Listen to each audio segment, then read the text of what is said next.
Ora, mais uma vez, bom dia a todos, também a todos aqueles que nos assistem hoje através da internet. Espero que tenham um bom sábado, que se sintam hoje, neste último dia do ano, muito abençoados, preparados para o novo ano que aí vem. Ora, hoje, dia 31 de dezembro, último dia do ano, e habitualmente a nossa tendência é planear várias resoluções para o novo ano, certo? Alimentar melhor, fazer mais exercício, descansar mais, fazer o ano bíblico, ter mais paciência para os filhos. Digam-me lá, quais são normalmente as resoluções de ano novo que vocês costumam planear? Além destas que eu disse, mais alguma? Normalmente são estas que eu disse, não é? Então, e agora faço-vos outra pergunta. Quantas destas resoluções de ano novo chegam até 31 de dezembro do ano seguinte? Foi feita uma estatística em que 80% das pessoas abandonavam as suas resoluções por volta do dia 19 de janeiro. Muitas delas não chegam até à Páscoa, quanto mais até ao final do ano. E quando nós olhamos para as resoluções que tínhamos planeado e vemos que não concretizamos, a nossa tendência é sentir frustração e é sentir tristeza, porque mais uma vez planeamos e mais uma vez falhamos. E quantas vezes não é só nas resoluções que nós falhamos, mas cometemos erros que trazem consequências graves para a nossa vida e consequências graves para a vida dos que estão à nossa volta e para a vida da nossa família. Não sei se existe aqui alguém hoje, não levantem a mão, que lamenta por um grande erro que cometeu na vida e que sofre por anos e décadas com o peso dessa culpa, com esse remorso. Muitas vezes, o pior do erro que nós cometemos nem sempre é as consequências que eles trazem, mas o peso da culpa, o peso do remorso, a frustração e a tristeza que nós carregamos por toda a vida por causa desse erro. E para nós, que somos cristãos e que gostamos e que queremos saber qual a vontade de Deus para a nossa vida, pensamos também no quanto nós frustramos os planos de Deus.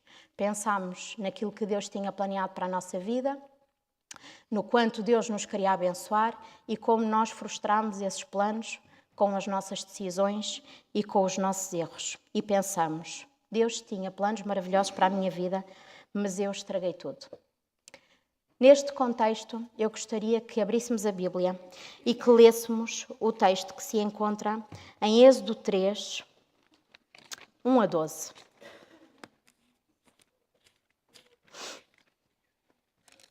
Êxodo capítulo 3, versos 1 a 12. O Pedro disse que gostava de conhecer Moisés no céu e é sobre Moisés que nós vamos falar. Então vamos lá.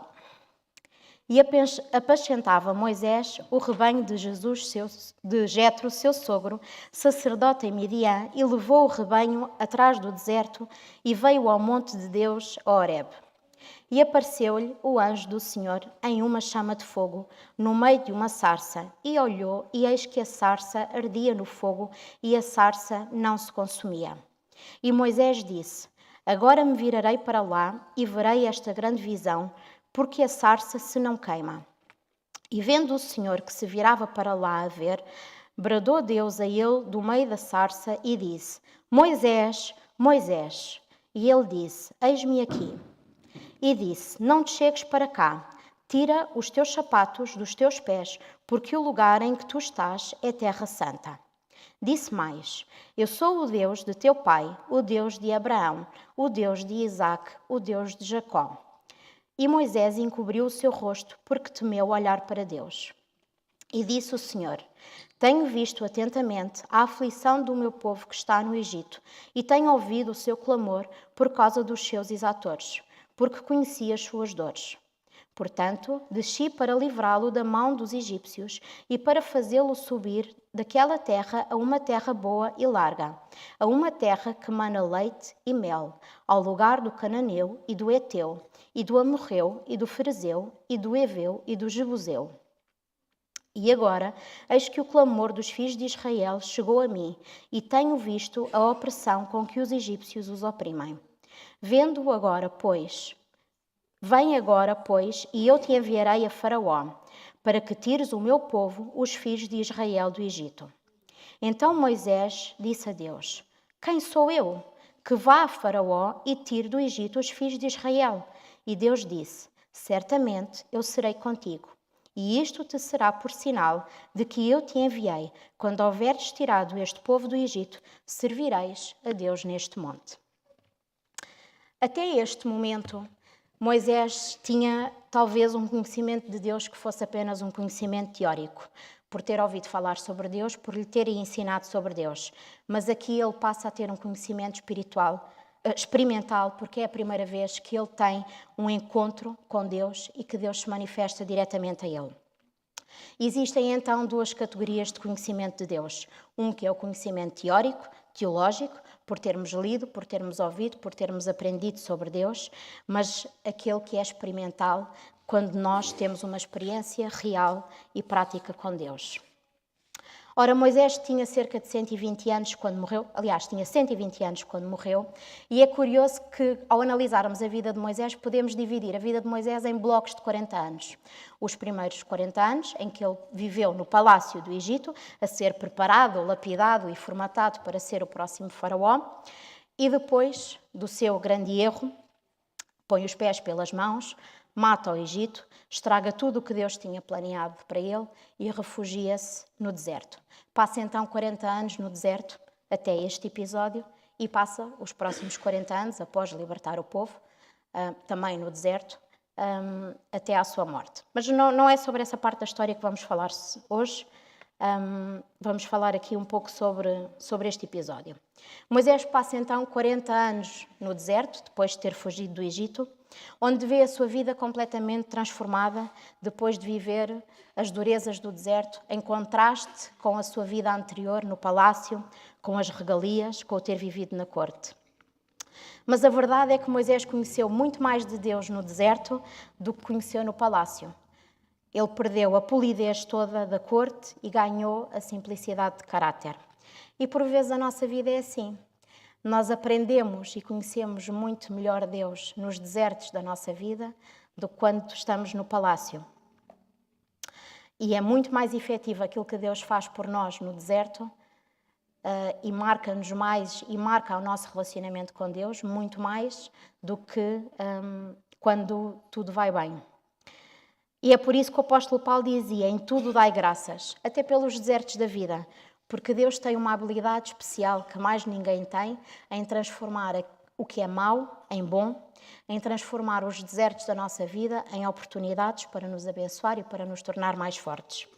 E através deste episódio da sarça ardente, nós podemos também ver o amor de Deus pelo seu povo, quando Deus diz que o clamor do povo chega até ele, e a sua grande misericórdia em decidir então libertar o seu povo daquela situação deplorável de escravidão, onde eles nem liberdade para guardar o sábado tinham.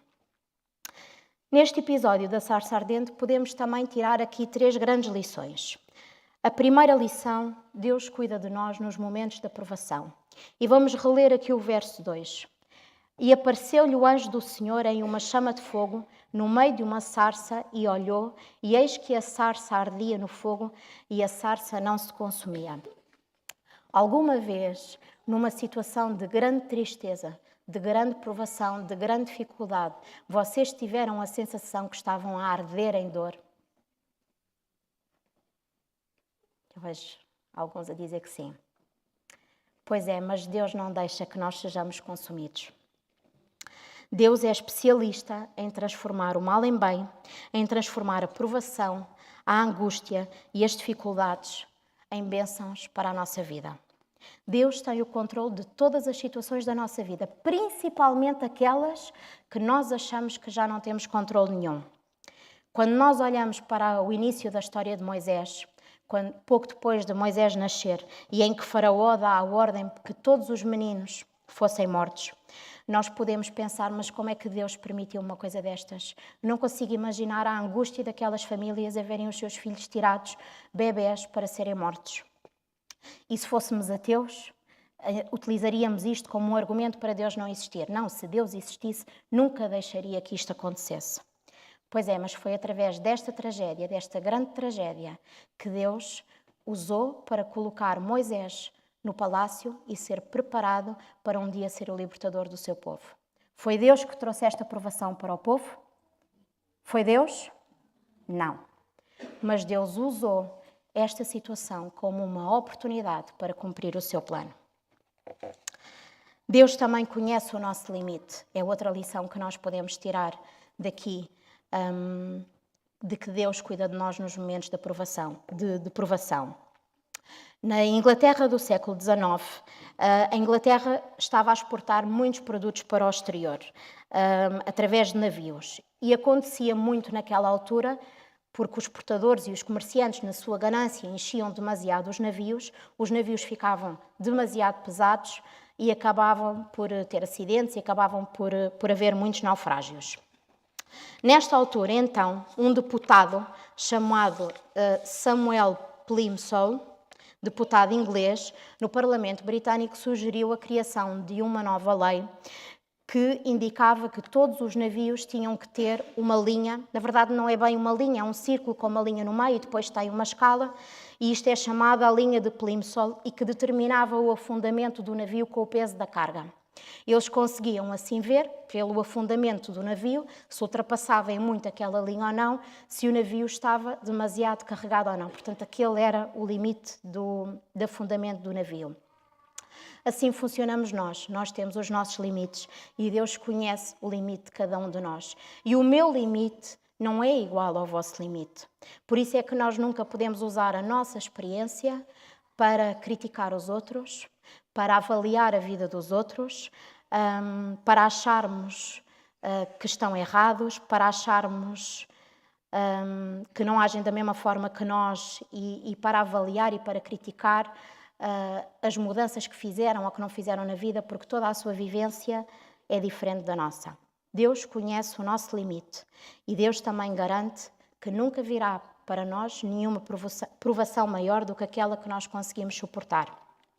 Em 1 Coríntios 10:13 diz: não veio sobre vós tentação, senão humana, mas fiel é Deus, que não vos deixará tentar acima do que podeis. Antes, com a tentação, dará também o escape para que a possais suportar. Segunda lição que nós podemos aprender com este episódio da sarça ardente. Deus liberta-nos da escravidão. Verso 8. Portanto, desci para livrá-lo da mão dos egípcios e para fazê-lo subir daquela terra a uma terra boa e larga e a uma terra que mana leite e mel, ao lugar do cananeu e do eteu e do amorreu e do ferezeu e do heveu e do jebuseu. Deus liberta-nos da escravidão. Somos nós hoje escravos? Seja do nosso eu, seja do nosso temperamento, seja de um hábito, de um vício, de um pecado, ou até de coisas boas, do trabalho, dos nossos planos do futuro, dos nossos objetivos. Tornamo-nos nós, às vezes, escravos de nós próprios e dos nossos objetivos. O que é que hoje nos torna escravos e nos impede de dar importância às coisas que são realmente importantes, a nossa família e o nosso tempo com Deus? Deus deseja libertar-nos da escravidão, seja ela qual for. Façamos um plano com Deus, para Deus nos ajudar a libertar-nos daquilo que hoje nos impede de tomar verdadeiras decisões. E quanto nós temos perdido por adiarmos esta decisão. Terceira lição deste episódio. Deus dá uma nova oportunidade a quem falhou. Alguém aqui cometeu um grande erro na vida? Não levantem a mão. Alguém aqui nunca cometeu um grande erro na vida? Aqui podem levantar a mão. Alguém nunca cometeu? Pois é. O maior problema dos erros que nós cometemos nem sempre são as consequências dos erros que nós cometemos, mas sim o peso da culpa que nós carregamos. Quando nós chegamos a mais ou menos metade da nossa vida, ou aqueles que são mais velhos passam da metade da vida e começam a olhar para trás e olham para trás e pensam tudo o que fizeram errado, tudo o que não fizeram, as más decisões que tomaram, tudo o que podiam ter feito mais e melhor. Qual é o sentimento? frustração, tristeza, pensamos no quanto desperdiçamos, no tempo e nas oportunidades que não voltam para trás e vemos quanto nos desviamos do plano que Deus tinha para nós. Vemos as consequências das nossas atitudes, das nossas decisões e que nem sempre são apenas consequências para nós, muitas vezes são consequências para aqueles que estão à nossa volta, para a nossa família, para os nossos amigos. A grande lição que a Bíblia nos dá hoje é que Deus não está limitado ao nosso tempo. Alguns dos maiores homens e das maiores mulheres da Bíblia foram poderosamente usados por Deus na sua velhice. Alguns, é verdade, atrasaram o plano de Deus, como o caso de Moisés. Moisés atrasou o plano de Deus. Deus estava a prepará-lo para ser o grande libertador de Israel. Ele tinha tudo. Com aqueles 40 anos que ele viveu no palácio. Ele tinha conhecimento, tinha circunstância, tinha literatura, tinha conhecimento de guerra, disciplina, força, vigor, disposição, tudo. Mas porque se achou autossuficiente, adiantou-se, quis dar uma ajuda a Deus, quis tomar nas suas próprias mãos a obra que tinha sido Deus a prometer realizar. E isso não só custou a vida de um homem, como também atrasou o plano de Deus em pelo menos 40 anos. No entanto, e sendo um ato precipitado, e foi um ato precipitado, foi um erro, foi um pecado que custou a vida de um homem, ainda assim, Deus usou e aproveitou para cumprir os seus objetivos. E agora temos um Moisés com 80 anos de idade. Quantas vezes teria ele pensado em tudo o que tinha perdido, no que ele tinha estragado, que agora já não dava para voltar para trás e já não podia voltar ao Egito para cumprir o plano que Deus tinha inicialmente para ele. E aqui está ele, no deserto, a aprender a humildade, a desaprender toda a arrogância do Egito, as ambições que já lá iam. E é então, com 80 anos, que Deus lhe aparece e faz-lhe o maior chamado da sua vida. Deus oferece uma nova oportunidade a quem cometeu grandes erros. E que grande conforto é saber que Deus, na sua infinita misericórdia, no seu infinito amor, nos dá novas oportunidades, independentemente dos erros que nós cometemos. Deus é o Deus da segunda oportunidade, da terceira, da 10ª, da 20ª, da 1000ª. Não quer isto dizer que nós temos o direito de banalizar a graça de Deus e o seu perdão. Muito pelo contrário, esta é a atitude mais perigosa do cristão, porque muitas vezes nós não temos controle no nosso arrependimento, nem no nosso coração. E pode-se dar o caso de chegar um momento e o nosso coração está tão fechado à influência do Espírito Santo que nós já não queremos saber e estamos perdidos para sempre. Por isso, hoje, último dia de 2022, com o ano 2023 a começar, temos agora 365 novas oportunidades para entregarmos totalmente o nosso coração a Jesus, para deixarmos de vez tudo aquilo que nos impede de tomar esta decisão a 300%. Gostaria de vos convidar a abrir em Lamentações 3. Não tirem o dedo do Êxodo 3, porque nós ainda lá vamos voltar. Vamos a Lamentações, capítulo 3, versos 22 e 23. É um texto que nós conhecemos muito bem. Lamentações é aquele livro pequenino que nós vamos de Isaías para Ezequiel, de Ezequiel para Isaías, para Jeremias, e Lamentações está ali no meio. Ora bem, Lamentações 3, 22 a 23. As misericórdias do Senhor são a causa de não sermos consumidos, porque as suas misericórdias não têm fim. Novas são cada manhã, grande é a tua fidelidade. Novas são a cada manhã do ano de 2023. Mas agora eu pergunto-vos, quem é que tem certeza absoluta que no dia 31 de dezembro de 2023 vamos estar todos aqui?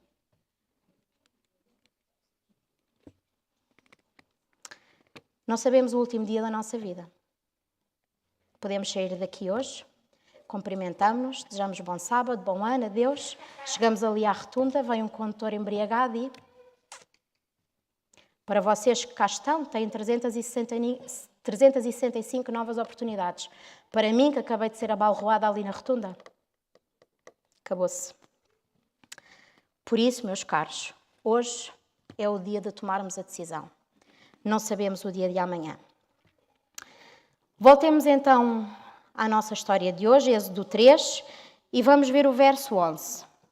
Então Moisés disse a Deus: quem sou eu que vá a Faraó e tire do Egito os filhos de Israel? Quem sou eu? Este chamado de Deus encontrou um Moisés completamente diferente do Moisés de há 40 anos atrás.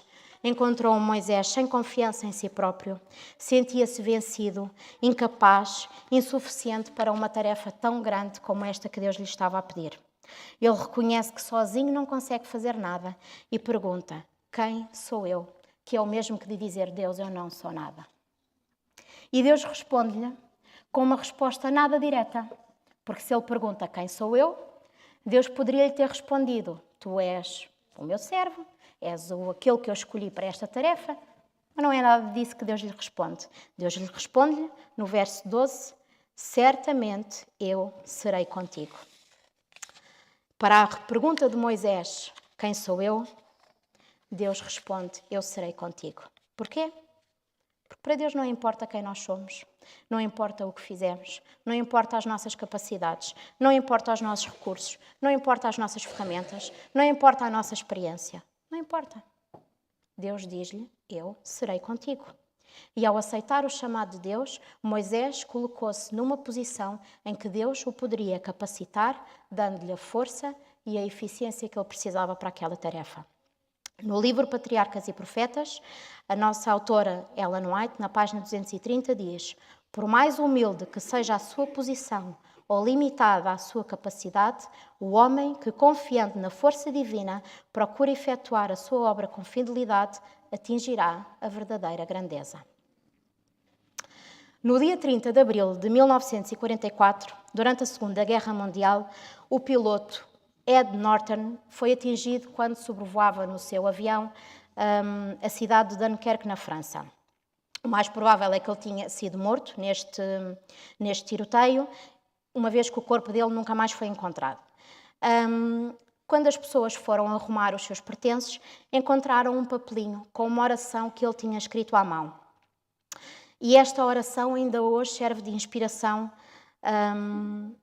pela sua atitude de vida. E a oração que ele escreveu dizia assim: querido Deus, ajuda-me a dar uma contribuição real na vida. Não quero um trabalho fácil, quero simplesmente poder devolver-te 100% do que me tens dado. Coloca-me onde quer que precisares de mim. Se me deres uma tarefa árdua, agradecer-te-ei pela confiança.